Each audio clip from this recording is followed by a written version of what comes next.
La tempête Omicron est bel et bien présente en Europe et va s'accentuer.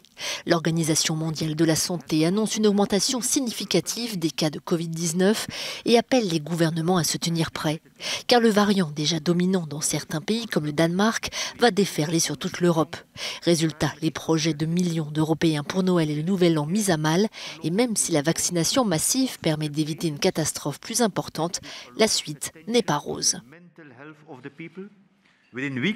D'ici quelques semaines, Omicron sera dominant dans davantage de pays de la région, avec la menace de pousser encore plus loin des systèmes de santé déjà débordés.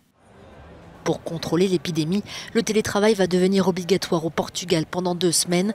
Les bars et les discothèques seront fermés, des jauges seront rétablies dans les commerces et un test sera obligatoire pour assister à un spectacle ou à un événement sportif. La Catalogne devrait, elle, passer son réveillon de Noël sous couvre-feu, une mesure stricte pour la province espagnole qui se dit submergée par les cas. Ces mesures devraient entrer en vigueur dès jeudi minuit.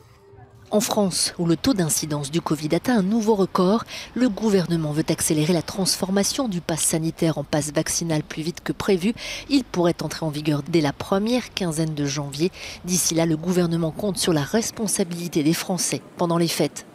L'Allemagne va, elle, limiter les contacts même entre personnes vaccinées. Résultat, pas plus de 10 invités pour les fêtes du Nouvel An. Les clubs et les discothèques seront fermés dans tout le pays et toutes les compétitions sportives se dérouleront à huis clos. Avec l'envolée des cas de Covid au Royaume-Uni, le gouvernement débloque des aides pour les entreprises touchées, mais pas de tour de vis réclamé par certains.